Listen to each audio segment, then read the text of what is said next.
My name is David A. Kyne. I am also known as Dermot Anthony David Kyne. I am currently 60 years of age and I live in Quebec.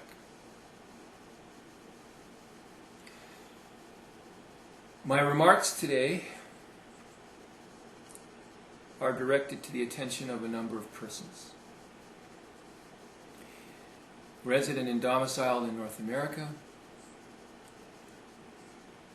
in Europe, and Australia.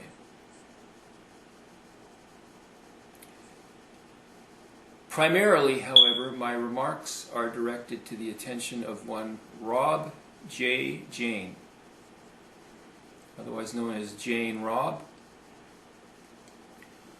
whom I knew many years ago in my very brief childhood as Janie, who is unfortunately my first cousin on the side of my biological female parent. Currently, Robb J. Jane, otherwise known as Janie, is an retired business executive, so-called, who was employed for about 30 or 35 years by a large multinational resource extraction company known as Rio Tinto. Rio Tinto LLP, in England Rio Tinto PLC, publicly listed company, which had a relationship or may have merged with the aluminum company of Canada, Alcan. For many years it was known as Rio Tinto Alcan. Now it appears to be known simply as Rio Tinto. Robb J. Jane began to work for this company in the 1970s in Toronto, and in 1992 it was transferred to England, to the company's head office in London. It retired about 10 years ago and currently lives immediately or intermediately adjacent to the town or city of Amersham, which is a population center of about 12,000 people, located about 25 miles west-northwest of London, in the Thames Valley, and specifically in an area of the Thames Valley known as the Thames and Chilterns. It is also about 10 to 12 miles east-northeast of the town of Beaconsfield. Apparently a number of authors used to live in or immediately adjacent to Amersham. Enid Blyton, whose novels I read, I can't remember what they were, as well as M.N. Milne, who wrote the anthology of children's stories titled generically and generally Winnie the Pooh, about a teddy bear, an animated teddy bear. And just about 12 miles away to the south and west in Beaconsfield,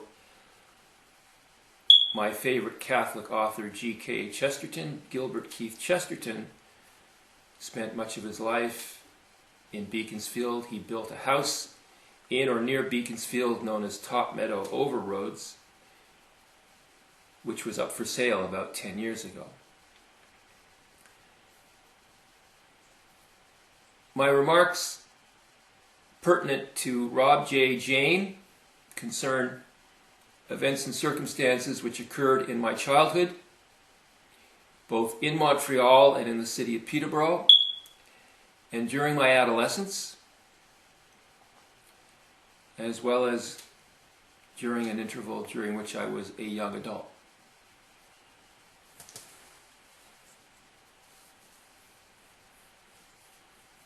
In addition to the person I have named, Robb J. Jane, a copy of this audio-video presentation has also been sent to a number of persons in Ireland. Ab initio, a copy of this audio-video presentation has been sent to an individual by the name of Miss Gemma O'Doherty, who is a former professional journalist and now an independent journalist and investigative documentary filmmaker, resident and domiciled in the Dublin area. A copy has also been sent to Mr. Justin Barrett, who is the founder and current president of a conservative political party in Ireland known as An Páirc na Siúnta, otherwise known as the National Party. A copy of this audio-video presentation has also been sent to Mr. Kyne, who is an Irish politician and member of the Irish Parliament, representing the district of Galway East.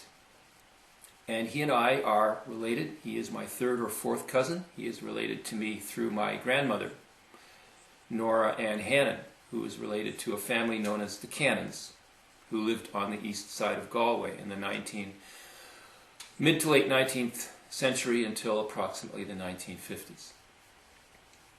A copy of this audio-video presentation has also been sent to the attention of Mr. Sean Kyne, who is a senator in the Irish Parliament. He's a member of Fine Gael, as is Mr. Cannon, and Mr. Kyne and I are also related. He is a second or third cousin through my father and my grandfather, and the Kyne family of Annadown, Clonboo, and Headford, which are three villages located approximately 12 to 15 miles northeast of Galway on the east side of Lough Corrib.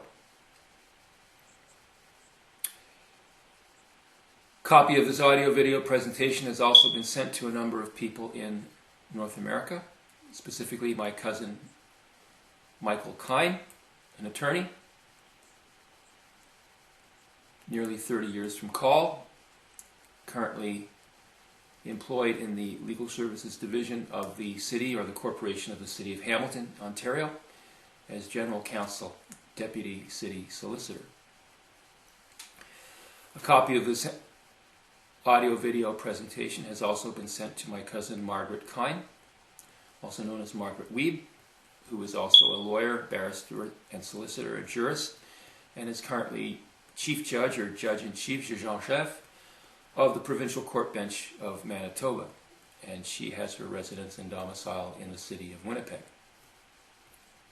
And I have also sent additional copies of this audio-video presentation to my cousins further west in British Columbia, Honolulu, the United States, my cousin Ann Kyne, otherwise Ann Hales, in Australia,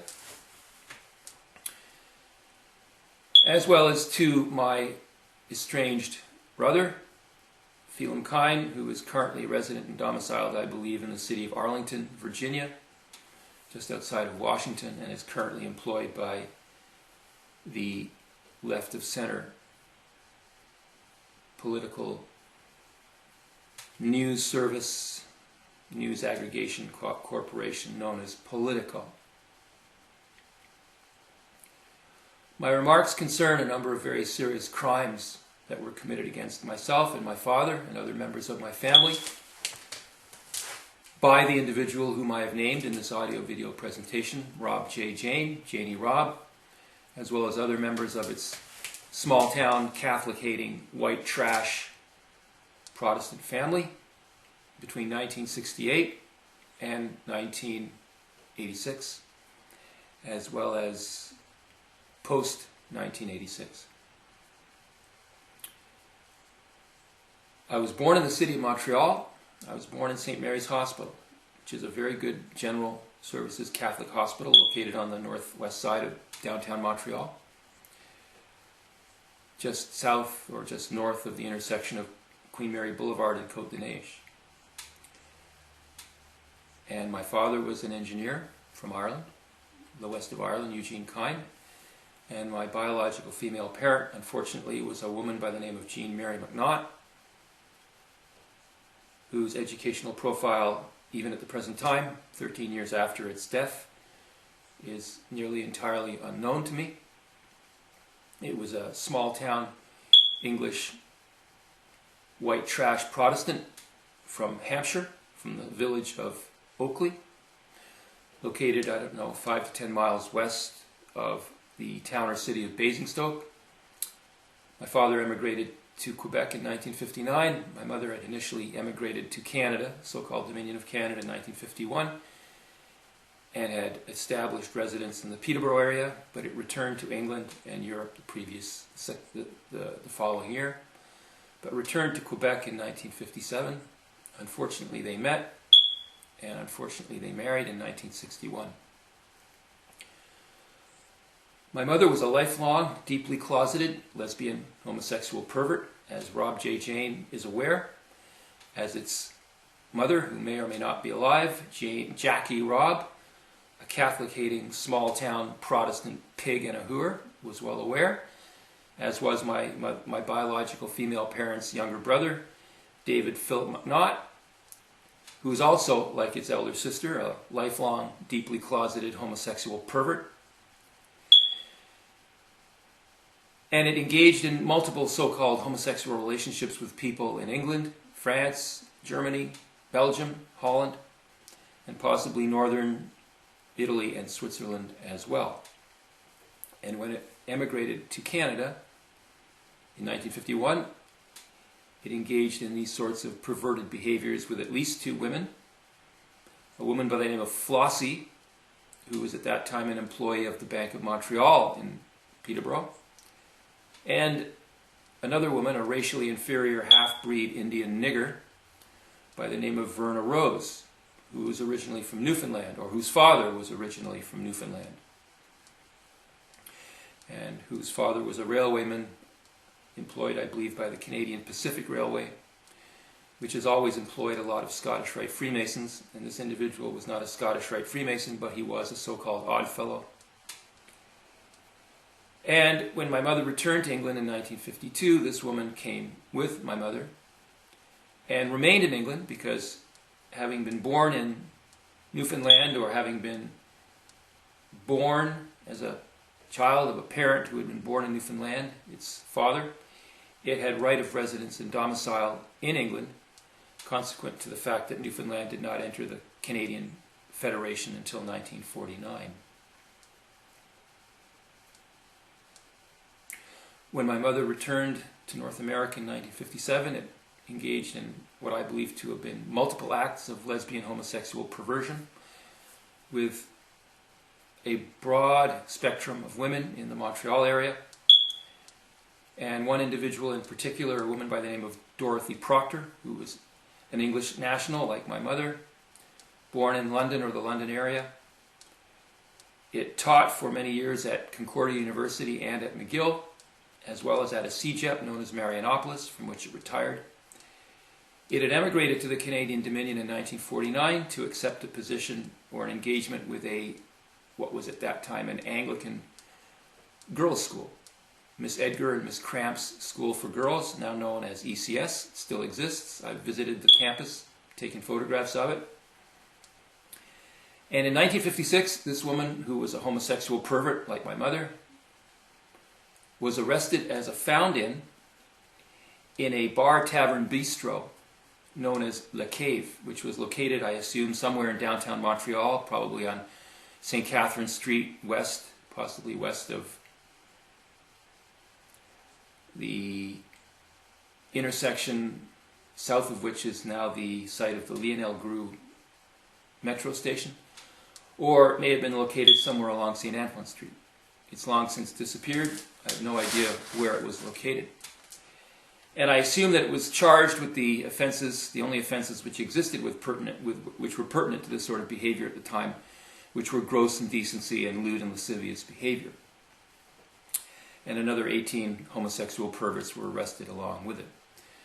Charges were eventually withdrawn, but because the school at which it taught had been notified, or possibly because its name had been published in one of the two English language newspapers at that time, the Montreal Star, which was a very good newspaper according to my father, or the Montreal Gazette, which has always been a horrible newspaper, primarily because it's been owned or controlled by Jews. It was dismissed from ECS. It attempted to pursue ECS before the courts per statement of claim, but abandoned the matter for the usual reasons, money and time. In 1968, we moved to Peterborough. I don't know why. I think it's because my mother didn't like big cities. And we established residence and domicile on what was at that time one of the two primary thoroughfares in Peterborough, which was a very small place with a population of only 50,000 people. And that thoroughfare was known as Charlotte Street, and it was essentially an east-west thoroughfare. The other primary thoroughfare was George Street, which was a north-south thoroughfare, and downtown Peterborough was the intersection of these two streets. My father rented a very attractive mansard roofed house, 522 Charlotte Street. It can still be seen on Google Street View. It's essentially as it was now, as it was at the time we lived there, with the exception that part of the front lawn has been paved, and a new fire door has been installed to replace the old oak or maple door that was present when we moved in. It had 3 bedrooms, a large bedroom at the back, which was my bedroom, a small bedroom on the north side of the house, where there was always a lot of sun in the winter, and there was a large master bedroom at the front of the house with access to a balcony. There was a bathroom on the second floor. I think that room had originally been a bedroom, because I think the house was built somewhere between 1880 and 1910. There was a large living room, a salon, a large dining room, and a small galley kitchen, and an unfinished basement. There was a front porch, there was a front yard, there was a backyard, there was a garage. 2 years after we arrived, the son of the owner of the house, a woman by the name of Mrs. Parker, for some reason demolished the garage, and there was an unfinished basement. There was also a very attractive fireplace with tiles, green tiles, and wood, and it worked. We could have burnt wood there. My father bought a large box of coal, but we never used it. And that box of coal remained in the basement for as long as we lived there, which was for 5 years. And it was a nice place. It was a very nice place. It was a nice house, and it was well furnished. My father kept us very well. There was a back porch, and there was a shed built onto one half of the back porch where we kept our bicycles. And I was enrolled at the local so-called Queen Mary so-called public school, which was located, I think, about half a mile away at the intersection of Weller Street and Monaghan Road in grade 2. I had spent grade 1 at the St. Kevin's School, a Catholic school in Montreal. Unfortunately, my mother, a very short time after we arrived in Peterborough, in early July, contracted a relationship with another woman. And this woman was a lifelong, deeply closeted lesbian homosexual pervert. It was a Catholic-hating, small-town, atheist, Protestant bigot. It hated Catholics. It had a contempt and disdain and hostility for religion in general terms and for the Catholic Church in specific terms. It was extremely masculine and repulsively ugly. And it was unpredictable, dangerous, volatile, psychologically unstable, sadistic, and violent. And it began to physically abuse me within a matter of months of beginning this perverted homosexual relationship with my mother.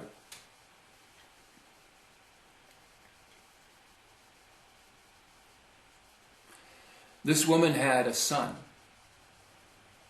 whose name was Craig White. Full name apparently Craig Lewis White. And both of these persons lived, unfortunately, very close to our address on Charlotte Street. They lived in an end terrace apartment unit in St. Joseph Street, which was a very short thoroughfare extending between Charlotte Street and Gilmore Street. And there was a terrace apartment block on the north side of the street with 4 units, and they lived in the southernmost end unit. And this individual began to bully and harass and intimidate and assault me on the way to and from school and at school. And as my mother, and therefore I and my brother, had to spend more and more time with these people, this individual began to attempt to lure me into homosexual activity. In the late summer of 1969, this woman announced that we would be spending the last 2 weeks of August at a cottage on a watershed known as Louts Lake, which was located approximately 35 miles northeast of Peterborough, just to the west of Highway 35, which extended north from Peterborough through Lakefield. It was about 4 miles south of the village of Apsley. And it was very isolated.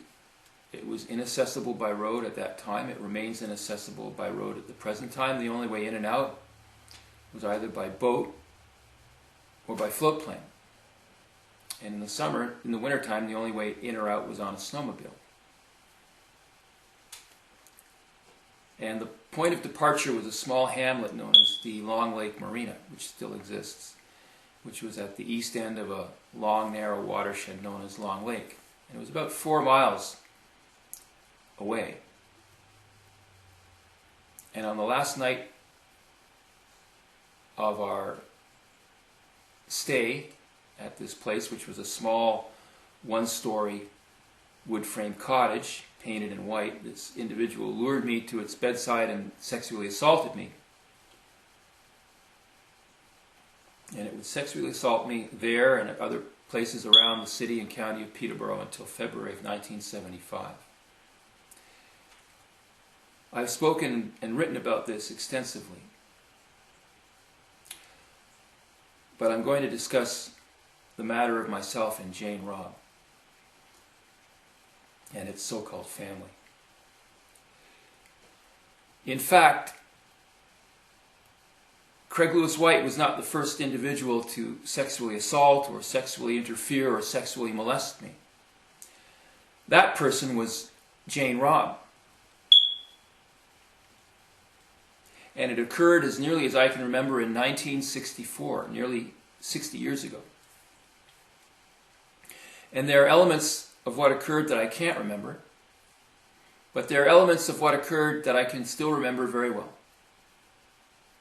And I assert, as a matter of fact, within the context of this audio-video presentation, that I was sexually assaulted by Jane Robb, who was my so-called first cousin, that this assault occurred in Ontario, in the county of Peterborough,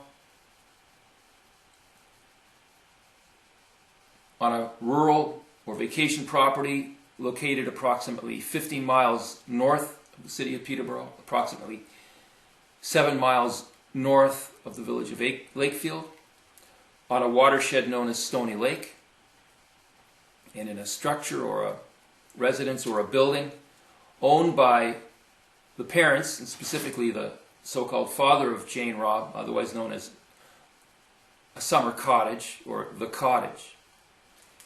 That this assault occurred in the bedroom, that this Catholic-hating homosexual pervert, because that's what Jane Robb is, that it shared with its elder sister, a Catholic-hating small-town Protestant pig-hooer by the name of Chrissy Robb, who is now known as Christine Stewart Peel. And the assault occurred in the late spring or early summer of that year, 1964. And I and my mother, but not my father, who was away as usual working to support his family, which he did very well, had traveled down from Montreal to spend what I recall was to be an extended length of time with my mother's so-called family at the cottage. I assume it was either late May or early June, and I believe that this crime occurred on the weekend. As I recall, it was approximately 10:30 in the morning. Breakfast was over, and its mother was in a semi-enclosed area that I wouldn't exactly call a kitchen. I would consider it to be a kitchen scullery, and it overlooked the lake, and it had no door, but there was a doorway to the left and to the right. The cottage itself, in terms of its internal geometry, was composed generally of a large rectangular room. There was this kitchen scullery area. There was another area which had some very old couches and chairs that probably dated from the 1930s, which overlooked the lake. I believe that there was a pot-bellied stove between the main door into the cottage. It only had one door in and out, and this general recreation area. At the end of this large rectangular room on the right, there was a very old refrigerator. I don't know whether it was used for food or whether the father of the family, a Catholic-hating small-town Protestant bigot and a member of the so-called Odd Fellows Lodge, kept its beer. There was a table, and then there was a corridor providing access to at least 3 bedrooms. There were 2 bedrooms on the left side of the corridor. The one at the end of the corridor was the parents' bedroom. Janie and its Catholic-hating elder sister slept in this bedroom. There was another bedroom at the end of the corridor on the right, which was where I was staying with my mother.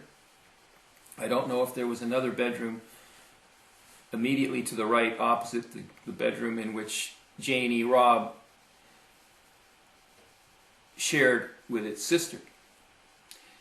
But it was about 10:30 in the morning, and I was in this area next to the wood stove. The wood stove wasn't on. I don't think it was ever used during any of the occasions when we visited these horrible people. And Janie's mother, the Catholic-hating pig-hooer Jackie, was washing the dishes. Trevor Robb was not present. I assume that he had either gone into Lakefield to make some purchases. He might have gone all the way into Peterborough, because at that time he operated a gas station in a joint partnership with an individual whom my father said was in fact a Catholic. Or he may have gone to McCracken's Landing, which was about 2 miles away further north and east, possibly to buy cigarettes. I don't know where he was, but he wasn't present. And I heard Janie calling to me. And, or I think that I wanted to see my mother. My mother was lying down. I don't remember my brother being present, and it's my assumption that my mother may have been pregnant with my brother and was lying down. So I wanted to go and see my mother. As I passed the doorway, and there were no doors, there were only these louvered blinds, I heard Janie calling to me, and I looked into the bedroom. And I will note at that time that I would only have been about 2 years and 8 months of age. And I think for many years, it has been the assumption within pediatric and general medicine that children cannot form or retain coherent memories much before the end of their 3rd year. But I remember this quite well. And I looked into the bedroom, and there were 2 beds, and there was a tall piece of furniture known as a wardrobe. And Janie, who was at that time about 13 years of age, possibly 14, had been born in 1950, was standing at the end of the bedroom and was entirely naked. And she beckoned to me. And I was very small. I was only 2 years, 8 months of age, just beginning to walk. And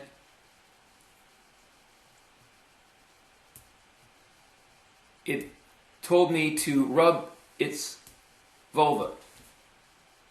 And I was a child, so I did as it told me. And then it told me to insert my fingers into its vagina, which I did. And this went on for several minutes, I don't know how long. And then we were discovered by its pig-hooer mother. And I can still remember Jackie Robb, who was repulsively ugly, glaring down at me. And it ushered me out of the bedroom and pulled this louvered door closed and had a conversation with its deviant, perverted daughter. And I was told never to enter the bedroom again. I do remember that much. And what I also remember is that whereas I had the expectation that we would be spending an extended amount of time at the Robb family cottage, it seems that within a very short time after that, we were being driven into the station in Peterborough, and we were boarding a train for Montreal.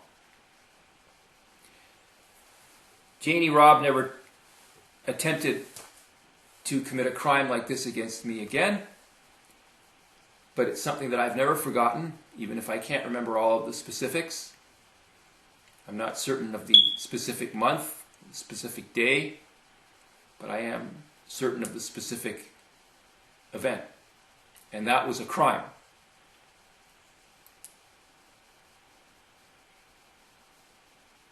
I will also state that Jane Robb, like a number of members of its so-called family, is also, like my biological female parent, a lifelong, deeply closeted lesbian, homosexual pervert. Like my mother. Like its uncle, David McNaught, another homosexual pervert. And like this woman, Flossie, who was apparently the individual who arranged a position for David McNaught in the Bank of Montreal in Peterborough, where it began its career with the bank, which lasted nearly 50 years, was also a lesbian homosexual pervert.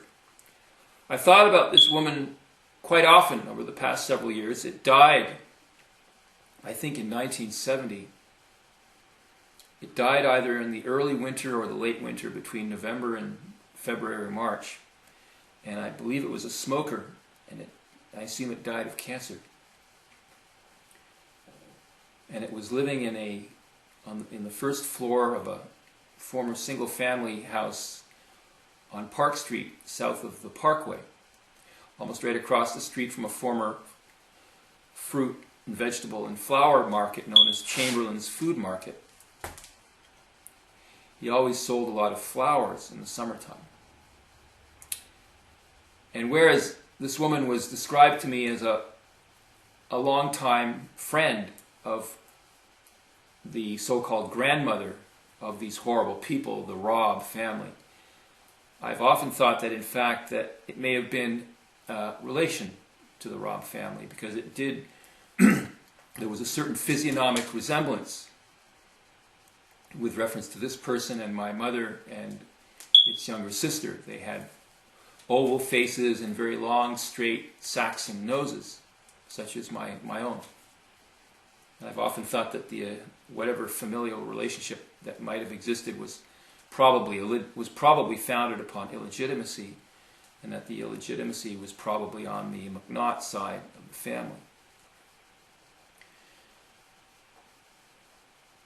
I will assert that with reference to the abuse that I sustained and suffered as a consequence of having been repeatedly beaten and assaulted by Elizabeth White and assaulted and sexually assaulted by its son, I assert as a matter of fact that the Robb family were at all times aware that in the first instance my mother was a homosexual pervert, and therefore they found its marriage to my father to be very surprising. I assert that the entire family knew that it was a homosexual pervert. My mother's mother knew. A nasty, selfish, uncaring, small-town, white trash, underclass Protestant pig in a hooer by the name of Nan always knew that its daughter was a lesbian. Jane Robb's mother knew that its elder sister was a homosexual pervert. My mother's younger brother knew that its elder sister was a lesbian homosexual pervert. And they knew very quickly, after my mother had begun this so-called relationship with Elizabeth White, that it was engaged in another lesbian homosexual relationship.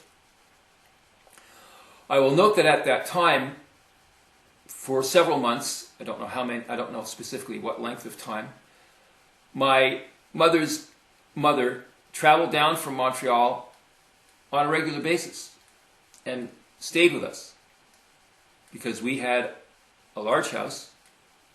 My father was generally absent. There was a lot of room. There were 3 bedrooms. My brother and I slept in the same room. And this woman used to come down and stay with us. At the same time, my father's brother, Michael Kyne, a physician, had emigrated from England, from Wales, and was staying with his twin brother in Toronto. And because he didn't get along with his twin brother's wife, Philomena Murphy, Philomena Kyne, Phil Kyne, he also used to visit us on the weekend.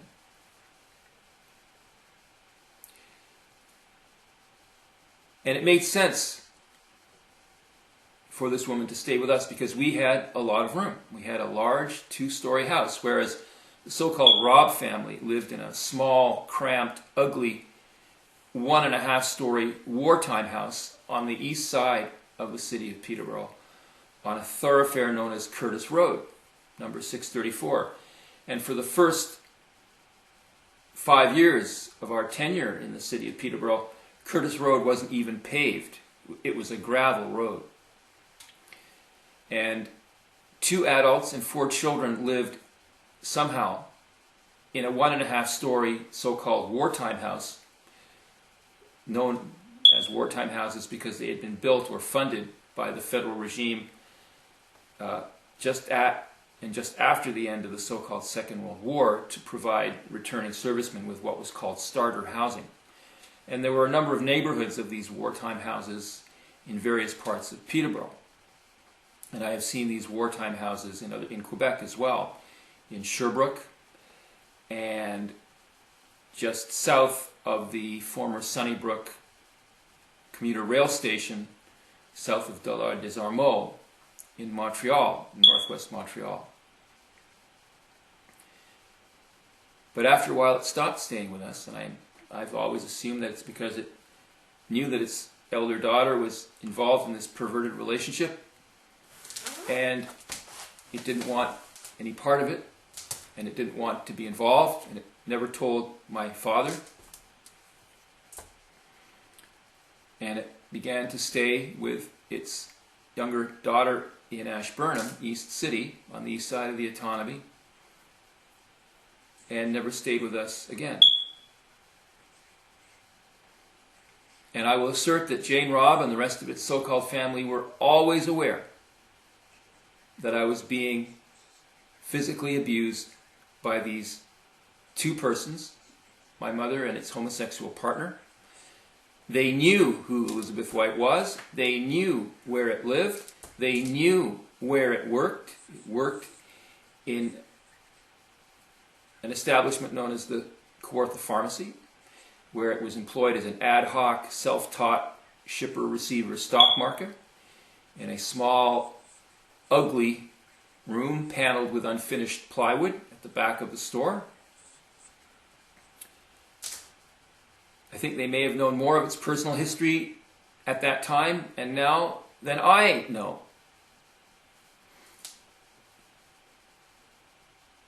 And when the pedophile Craig Lewis White began to abuse me, I believe that they were very quickly aware of that as well. At that time, the city of Peterborough, as I've stated, was very small. We lived on the Peterborough side, they lived on the Ashburnham side. But all resources, in general terms, were on the Peterborough side. They had to come to Peterborough to shop, they had to come to Peterborough for their recreation.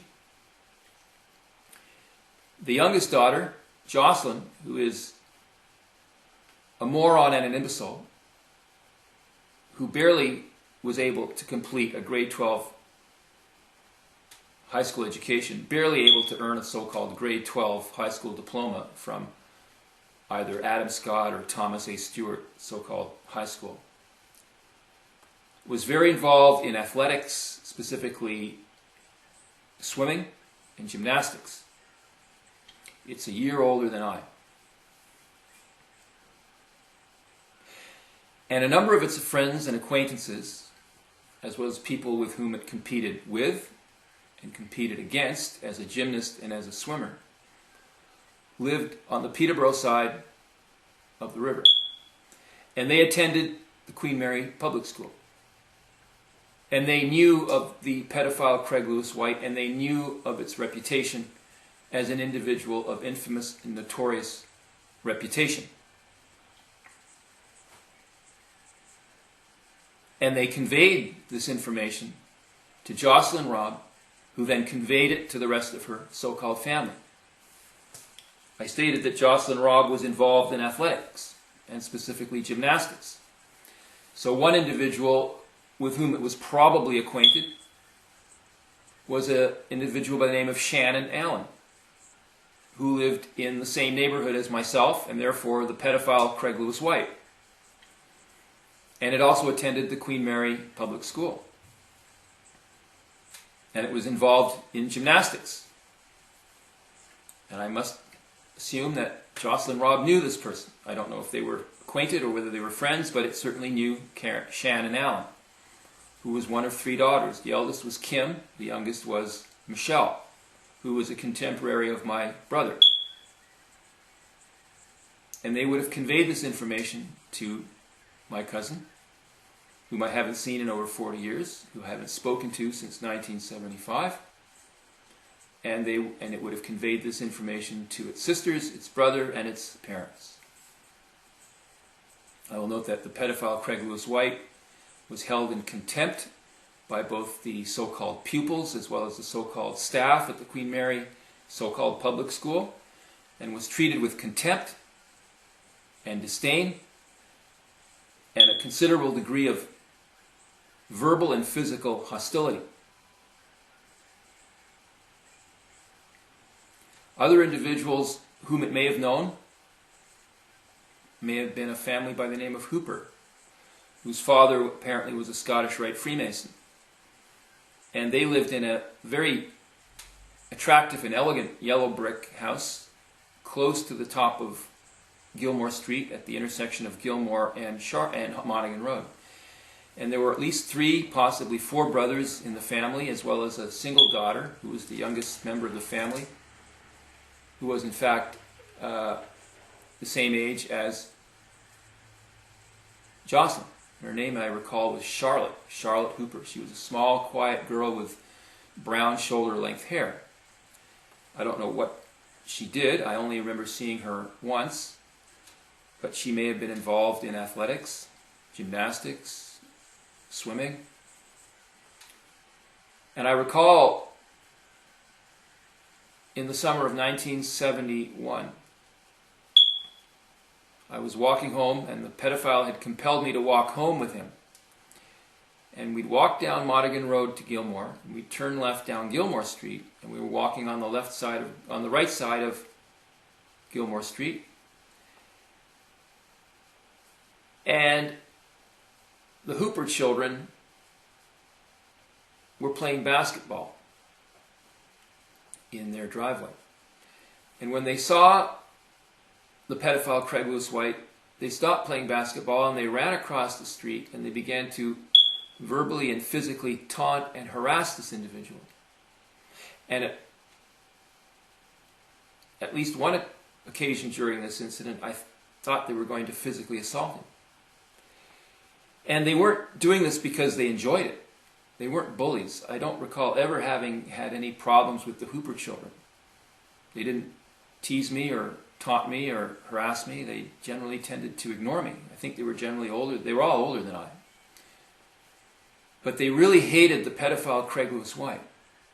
And they followed us all the way from their house down to the corner of Gilmore and Burroughs, which was a small cross street between Gilmore and Charlotte, and then they left us alone. I think that if I had not been in the company of the pedophile Craig Lewis White, they would have assaulted him. They were very, very angry with him. I can't remember what they said. I think at one time, one of them at least asked me what I was doing with him. I've only been able to assume that this individual, that the pedophile had done something or had attempted to do something to someone whom they knew, or even to a member of their family. It may have attempted to lure their sister Charlotte. I don't know. Currently, Charlotte lives, I'm not sure where she lives. I think she's employed by the Ontario government in some capacity, but I don't know where she lives. I think she may live in Ottawa. I don't know where her brothers live. But I will assert that the pedophile Craig Lewis White was well known at Queen Mary as an individual of infamous and notorious reputation.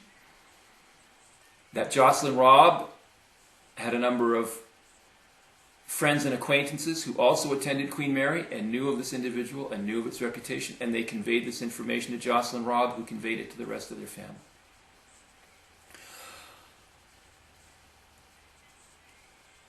Craig Lewis White would have been very well known at Queen Mary because it spent 10 years instead of 8 earning a grade 8 primary school so-called graduation diploma.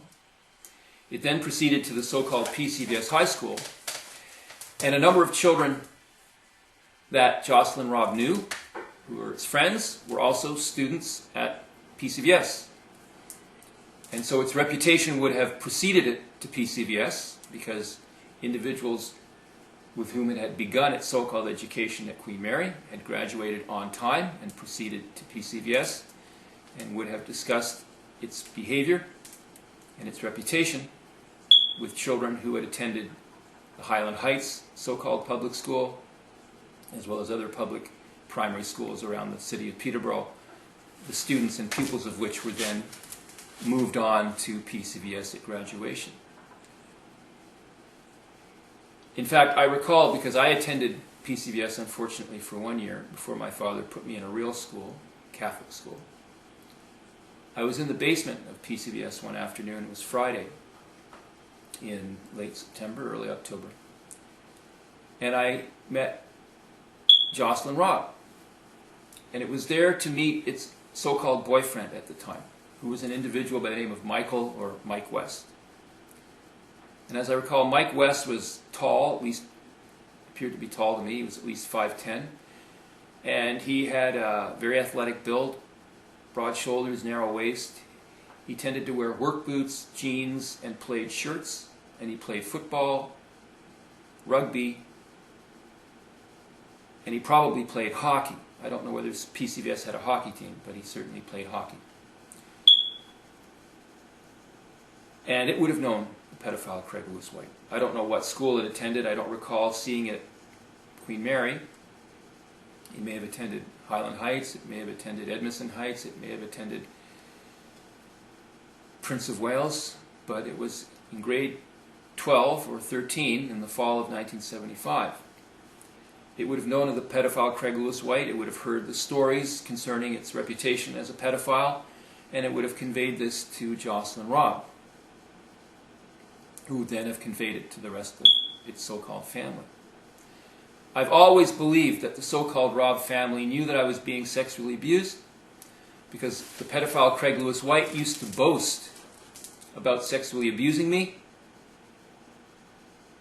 I remember a girl at Prince of Wales public school, to which I was arbitrarily and illegally and criminally transferred in the beginning of the winter term 1972, 50 years ago, who asked me a question which I will not repeat. All that I know is that her name was Margaret, and that she lived on a residential street which was also the street in which a family by the name of Dennison had their address. And I remember there were 2 children at least in the Dennison family. Tracy, who was in the classes that I attended at Prince of Wales, and an individual by the name of Robb Dennison. And I think that Tracy was adopted because Tracy did not at all resemble her elder brother. I remember that Robb Dennison was tall, he had very blonde hair, very white skin, whereas Tracy was also tall, but had brown hair and brown skin. She may have been part Indian. I don't know where she is. I've tried to find her online. I haven't been able to do so. But I will assert as a matter of fact that the Robb family knew that I was being sexually assaulted by Craig Lewis White. At that time I had a terrible name that my father had given me, and I was certainly the only child in the city of Peterborough who had that name, and they would have referred to me as the kid with the weird name, or the kid with the funny name, or the weird kid with the ugly name, and they would have known immediately to whom was being referred, and that person was that child was myself. The Robb family always knew, and they never said anything. They never told my father. They never brought it to the attention of the so-called authorities, and any statements that they made to me or made to my father after 1976 are lies. They knew, and they said nothing.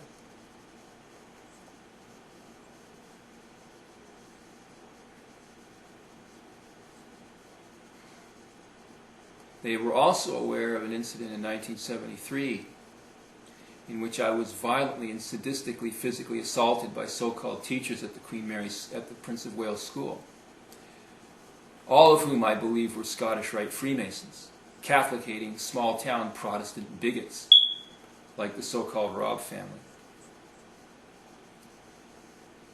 In 1976, my mother, who had been encouraged and urged repeatedly by Elizabeth White, abandoned my father. On Friday morning, the 9th of April, 1976, my mother woke me up by kicking my bed and told me to get up and get dressed. When I entered the hallway, at that time I was sleeping in the bedroom at the end of the hall. By that time my father had bought us a very large house on Albertus Avenue, 4 bedrooms, 2 living rooms, an attached garage, a finished basement, 3 bathrooms, large backyard, a large front yard. And the hallway was crowded with people, some of whom I'd never seen before and whom I never saw again. And she abandoned my father, took all her property, took a number of items of property that belonged to my father that we've never had returned, the bridal suite, which my father bought,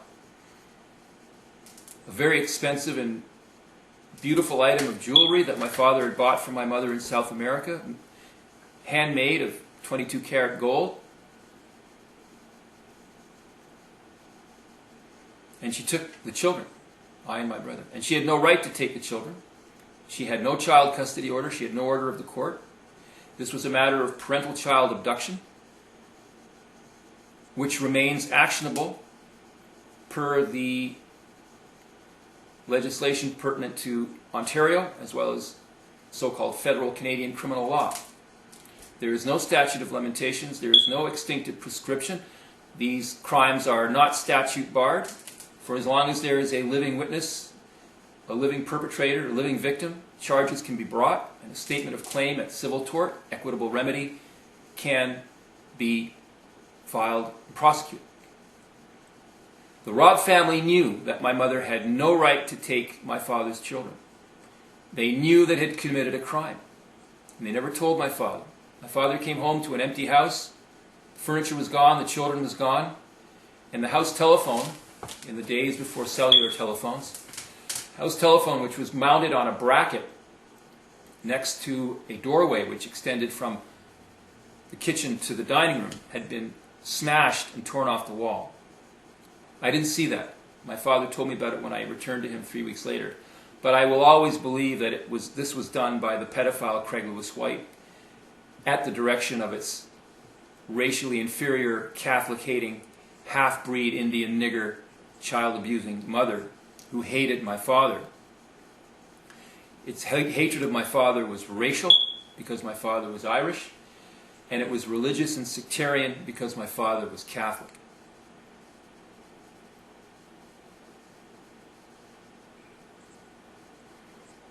My father came home to an empty house, and that weekend he went out to see the Robbs. And the Robbs knew what had happened. I think my mother had told her pig-hooer younger sister that she was going to leave,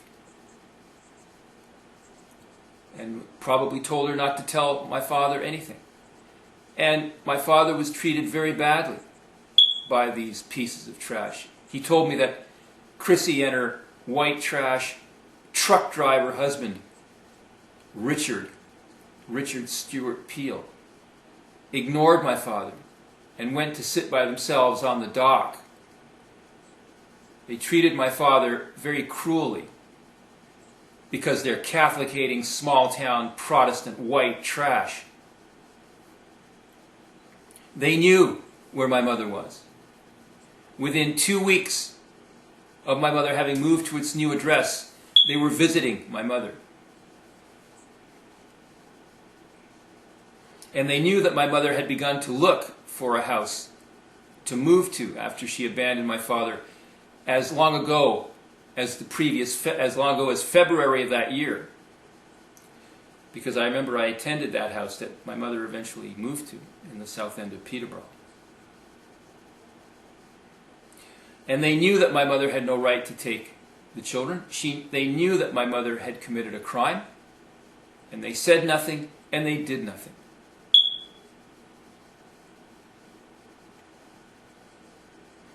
And that makes them accomplices. Furthermore, after I left, my mother was determined that my brother would not follow me, and so it deliberately worked to alienate and estrange my brother from I and my father. And the Robb family were aware of that. They knew that. They saw it. They observed it. And they did nothing and said nothing.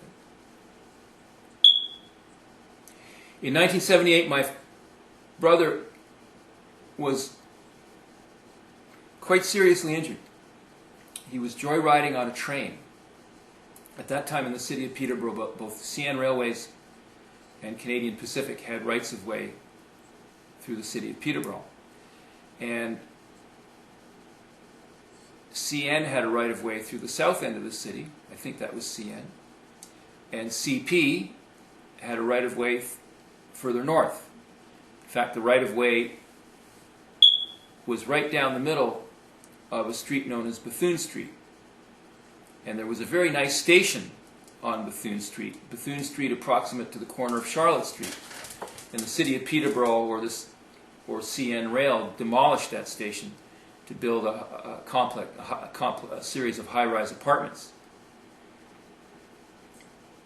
And I joyrided on a freight train. I remember that freight trains used to run along Bethune Street just below PCVS. And we would have to cross the tracks twice a day to go to school, go home for lunch, and go to school. And I assume that the accident occurred somewhere along that line. And I remember I tried to climb aboard a freight train, and it was moving faster than I thought. And I remember my feet swung in and almost swung under the bogies. And that's probably what happened to my brother. He lost his toes and a portion of his right or left foot. And my mother never told my father. He had come up to see us in May, and then he had disappeared. At that time, I had no contact with my mother, so I wasn't going to make inquiries. But he had been taken to City Civic Hospital. The Robbs visited him there. Janie Robb, the lesbian, homosexual, pervert, and pedophile, visited him. The rest of that white trash family visited him. And they never told my father. They never told us. And after he was discharged from the hospital, he wasn't taken home. Instead, he was sequestered, kidnapped, abducted, again, twice, and taken to a residence on Long Lake. I remember that when we traveled to the cottage along Highway 35 or whatever it was, Long Lake was on the west side, and we turned down a dirt road, which was about 1 mile or 2 miles long. And then Long Lake was this very small hamlet. I think it had a restaurant and a place where you bought boating supplies, and it was beneath a small hill or a knoll, and at the top of it was a 2-story wood frame house painted in bright yellow with blue or green trim. And Elizabeth White discovered who owned this house and arranged to rent it for 2 months. And my brother was sequestered at that house for 2 months so that my father and I would not know where he was, so that my father could not bring the matter before the courts in order to apply for custody. And Elizabeth White arranged for that. And the Robb family visited him at that address, including the pedophile Janie and the rest of its, and the other pig-hooer members of its family, its pig-hooer elder sister Christy, its pig-hooer younger sister Jocelyn, its Catholic-hating pig-hooer so-called mother. They all visited him. And the pedophile Craig Lewis White, at times when my mother had to be in Peterborough, at times when the lesbian had to be in Peterborough at its employment at the Court of Pharmacy, the pedophile was delegated to guard my brother. And it was instructed that if I and my father learnt of my brother's whereabouts, it was to prevent us from seeing my brother, from having access to my brother, from removing my brother, which we had every right to do, and it was instructed to use force against us.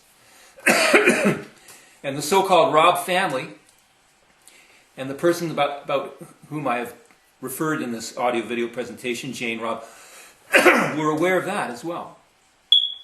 They were aware that this pedophile had been instructed to use force against I and my father to prevent us from taking charge of I and my brother, for which and with reference to which we had an absolute right in fact and law. And they saw, as the years went by, that my mother was detaching my brother emotionally from my father and I, alienating him, estranging him, and inspiring him with contempt and disdain for us, and hatred. They knew it, they saw it, they heard it, and they never said or did anything. My father only saw his son intermittently after 1976, and he never saw him again after 1989. He died without ever seeing his son again. And he was very mean to my father. He cut him off, and then when he was in financial difficulty at Carleton, the so-called Carleton University, he demanded that my father pay his debts. And my father did. And he didn't have to contact my father. Any of the people, any of the members of the so-called family of Robb McNaught, by that time, in the early, mid-1980s, had economic, financial, and material resources which were more than sufficient to subsidize my brother's education. The faggot David McNaught, the lesbian Jane Robb, the hooer Chrissy Robb, the hooer Jocelyn Robb, and their white trash parents, except that I don't think that Trevor Robb was white. I think he was half Indian.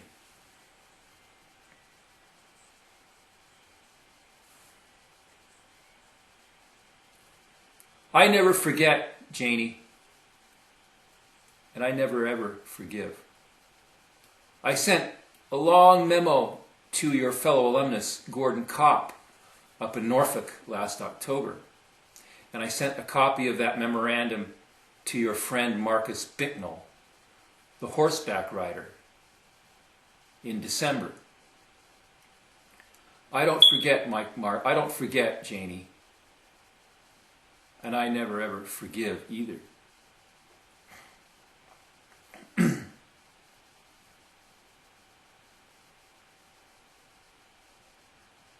Per the terms of the Ontario Limitations Act, and per the terms of the Ontario Crime Victims Compensation Act, which you can see and read online, the crimes that you committed against me are not statute barred.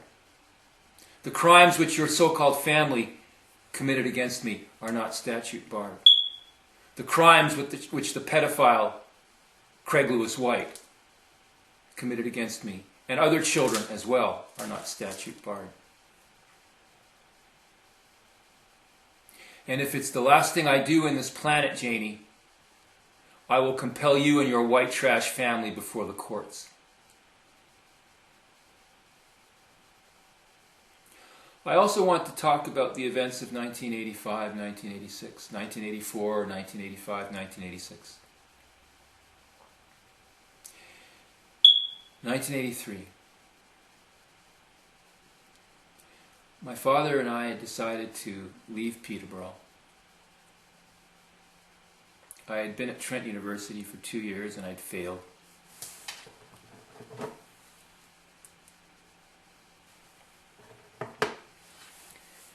I wasn't doing very well. I had confronted the two perverts the year before outside their home address in Peterborough at the corner of Londonderry and Aylmer Street. And I had decided to spend some time with my father's brother's family in Lac du Bonnet, Manitoba. My father began a divorce proceeding in my absence. He engaged a corrupt and incompetent individual by the name of Robert Burgess. And it directed correspondence to my mother, to which it did not respond. And eventually he had to call her. It did engage counsel, a so-called Catholic, a feminist pig-hooer by the name of Sharon Murphy. And this woman began to address abusive, defamatory, and libelous correspondence to our so-called legal counsel, which was very, very cruel and without basis or substance. And our so-called legal counsel only ever told us that, well, it always writes like that. That's what it said. My statement would be, and I don't like rhetorical questions, I think they're intellectually dishonest, I think they're intellectually lazy. If it always writes like that, if it always wrote like that, if it always wrote defamatory statements within the context of its correspondence to other lawyers, why did the so-called Peterborough Law Association, the Peterborough Bar, allow it to do so? The statements that it uttered about me were defamatory and libelous. They were slander. They were without factual basis at all. And the statements it uttered about my father were without factual basis at all. It stated that my father attacked my mother. In 1993, I moved back to the city of Montreal, and I began to visit people who had known my mother. And I visited a Jewish woman by the name of Ruth Rebecca McCush, who is deceased. And I spent about an hour and 15 minutes with this woman, and she was unable to substantiate any of the libels and slanders that my mother uttered against my father. In fact, she was mystified. She's deceased. I remember the McCushes quite well. They lived in an apartment house around the corner from our apartment house on Mountain Street. Their apartment house was on Dr. Penfield. And we met in a small park known as Percy Walters Park, which still exists. It's actually very close to the address that was owned and occupied by another homosexual pervert known as Pierre Trudeau after he retired from federal politics. The park is here, And the Trudeau residence is up here on Rue Cedar. And their house overlooks the park. I was never ever able to talk to her husband, Gabriel, who taught in the Department of Mathematics at Concordia for many years. And he was also employed by the International Civil Aviation Organization, ICAO. And their head offices for many years were right across the street from McGill, right across the street from the Redpath Library. You looked through the windows of the Redpath Library and you saw their logo on the building across the street. She was unable to substantiate these baseless accusations. And in 2006, I visited a couple by the name of Drummond, Kevin and Mary Drummond, who had known my parents even better than the McCushes, who were Israeli Jews, so-called, from Palestine, Zionist-occupied Palestine. They had emigrated to Quebec after the second so-called Arab-Israeli War of 1957. I think that Gabriel McCush had been a member of the Israeli Air Force. And I spoke to Kevin Drummond and Mary Drummond in April of 2006. I couldn't speak to them for very long. I was living in Quebec City. I had to catch a train, literally. Kevin Drummond didn't say very much. His wife did most of the talking, but they were unable to substantiate any of the libels and slanders that my mother uttered against my father per the intermediary of its so-called legal counsel. They were unaware of my father ever having assaulted my mother or neglected my mother. They were mystified by these statements. Unfortunately, I was never able to visit the Drummonds or the McCushes again. Both the McCush parents are deceased. I think Ruth McCush died in 2007 and Gabriel died around 2009. They had two children, McNaught, the girl, who was the elder. She currently lives in one of the Park cities in the vicinity, around the periphery of Boulder, Colorado. But Daniel still lives in Montreal. He actually lives in his parents' house. And he's tried to operate a number of businesses with varying success over the years. The Drummonds, unfortunately, are deceased. Mary Drummond died in 2015. And Kevin Drummond died just last December, died on the 18th of December at the age of 92. And their testimony would have been very authoritative. Kevin Drummond had a degree from McGill, Harvard, and the Sorbonne in Paris. In fact, I remember when they left, they had a Labrador, and we took care of it while they were away in France. I think he earned a certificate or a licence. It didn't take him very long to earn it. And he was also a member of the federal parliament. He was an Anglophone, but he was a sovereignist. And he held the district of Westmount St. Louis, which takes in part of Côte-des-Neiges and part of Westmount. And then I think he held it for the Parti Québécois as well, because he lived in both Ottawa and in Quebec City. My father used to visit him in both places.